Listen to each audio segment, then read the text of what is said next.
नमस्कार।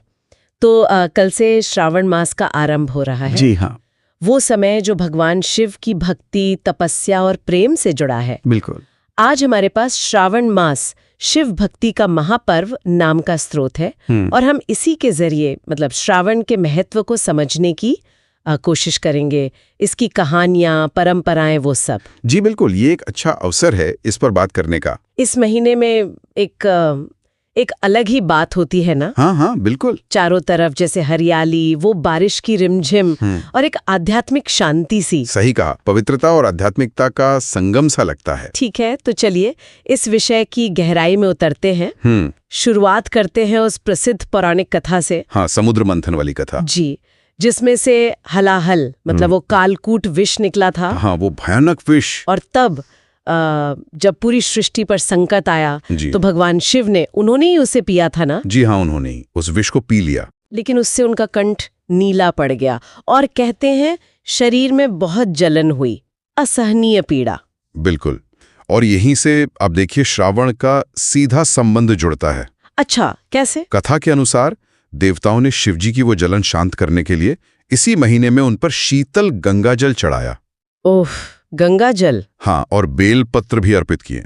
तो ये महज एक कहानी नहीं है, ये त्याग का प्रतीक है। दूसरों के कल्याण के लिए कष्ट सहना। बिल्कुल, और इसी घटना ने श्रावण में शिवजी पर जल चढ़ाने और व्रत रखने की परंपरा को स्थापित किया। अच्छा, यहाँ दिलचस्प बात यही है कि कैसे एक पौराणिक घटना आज की धार्मिक प्रथाओं से सीधे जुड़ गई है। ये समझना वाकई बहुत जरूरी है कि ये परंपराएं आई कहाँ से।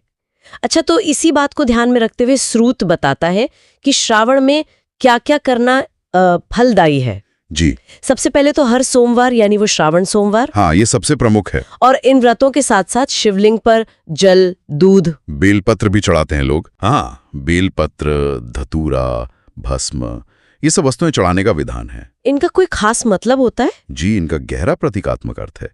ये सब चीजें आत्मशुद्धि, समर्पण और मतलब प्रकृति से जो हमें मिला है उसके प्रति आभार जताने का तरीका है। मतलब सिर्फ बाहरी कर्मकांड नहीं है। नहीं, बिल्कुल नहीं, ये एक आंतरिक शुद्धि की प्रक्रिया है।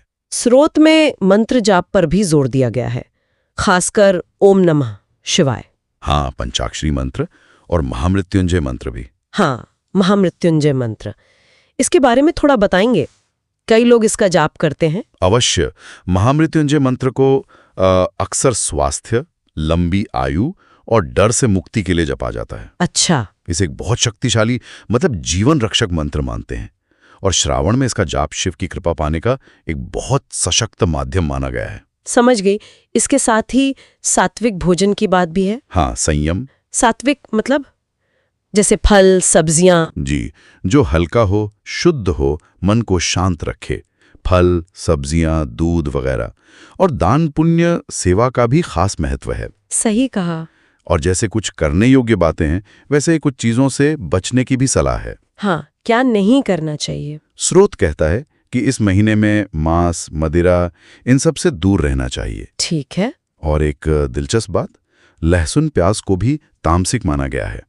इनसे भी परहेज करने को कहा जाता है। अच्छा, तामसिक मतलब? तामसिक वो भोजन जो शरीर और मन में भारीपन या सुस्ती लाए, ऐसा मानते हैं। हाँ, ये तो मैंने सुना है। श्रावण में कई घरों में नहीं बनता लहसुन प्याज। जी, और साथ ही नकारात्मक विचारों से बचना, जैसे झूठ बोलना, गुस्सा करना। हाँ, द्वेष रखना, आलस्य करना, इन सब से दूर रहने को कहा गया है। और एक खास बात स्रोत में लिखी है, शिवलिंग पर तुलसी पत्र नहीं चढ़ाना चाहिए। जी हाँ, उसके अपने पौराणिक कारण हैं। तो इन सब नियमों का उद्देश्य सिर्फ शारीरिक शुद्धि नहीं हुआ? नहीं, बिल्कुल नहीं, मानसिक और वाचिक शुद्धि भी उतनी ही जरूरी है ताकि व्यक्ति पूरी तरह से भक्ति और आध्यात्मिकता पर ध्यान लगा सके।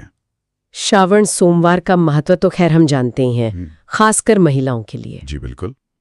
माना जाता है कि कुंवारी लड़कियां अच्छे वर के लिए और विवाहित महिलाएं पति की लंबी उम्र के लिए व्रत रखती हैं। हाँ, ये मान्यताएं तो हैं ही, लेकिन अगर हम इसे थोड़ा और व्यापक नजरिए से देखें तो ये सारी प्रथाएं, ये व्रत, ये नियम, ये व्यक्ति को अपनी रोजमर्रा की भागदौड़ से एक ब्रेक देते हैं। हाँ, ये तो है। अपने अंदर झांकने का, ईश्वर के साथ एक गहरा, एक निजी संबंध बनाने का अवसर देते हैं।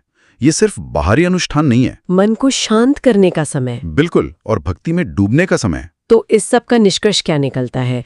यही कि श्रावण सिर्फ एक कैलेंडर का महीना नहीं है। नहीं, बिल्कुल नहीं। ये हमें ईश्वर से सीधे जुड़ने, अपनी आध्यात्मिक जड़ों को मजबूत करने और शिव भक्ति में पूरी तरह रम जाने का एक खास न्योता है। और जैसा कि श्रोत में शिवजी का ही एक कथन है, भक्ति से बढ़कर कुछ नहीं। बहुत खूब। ये इस पूरे महीने के सार को एक लाइन में कह देता है। सही बात है। अच्छा, चलते चलते श्रोताओं के लिए एक विचार छोड़ जाते हैं। जरूर। श्रावण के दौरान ईश्वर से ये जो कथित सीधा संवाद स्थापित करने की कोशिश है, क्या ये असल में खुद अपने अंतर्मन से और गहराई से जुड़ने और आत्मचिंतन करने का ही एक शक्तिशाली तरीका नहीं है?